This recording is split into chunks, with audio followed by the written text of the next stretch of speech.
Sir আমি এই জীবন রাখবো না স্যার, আমি মরে যাবো স্যার। মরে যাবি যা, তো চেঁচাচ্ছিস কেন? স্যার আমি একটা চাকরির দরখাস্ত করি স্যার, একটা চাকরির লাইন করে দেন না স্যার। চাকরির দরখাস্ত করিস? জি স্যার। মামু আছে? না স্যার। খালু আছে? না। খালু নেই? না স্যার। বাপ বেঁচে আছে? না স্যার। বাপও নেই? না। জায়গা জমি সম্পত্তি কি সবকে বেঁচে কিনে ওই চাকরির পিছনে ঢেলি যাও নাকি? জি স্যার। তাও ঢেলা শেষ? থাপ্পড় মেরে দাঁত মুখ একদম সমান করে ফেলবো।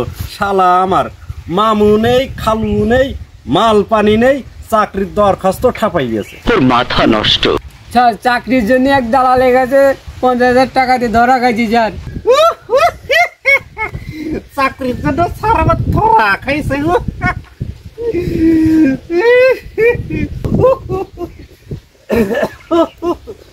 দালাল নেই কোন জায়গায় তাই কয়া? হাসপাতালে রুগী ভর্তি করতে যাবি, সেখানেও দালাল ছাড়া তুই রুগী ভর্তি করতে পারবি না।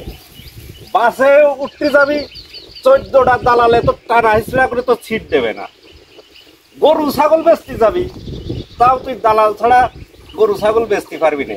তার দালাল নেই কানে, দালাল সব জায়গায় আছে। স্যার তাহলে মানুষের ভিতরে কি মানবতা নেই স্যার?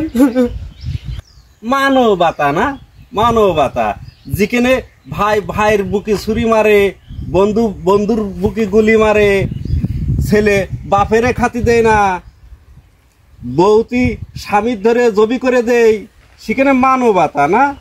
মানবতা, মানবতা আমার মানবতা শালা আমার দেব? শালা তুই 20 খা গলায় দড়ু দিকে যা শালা আমার।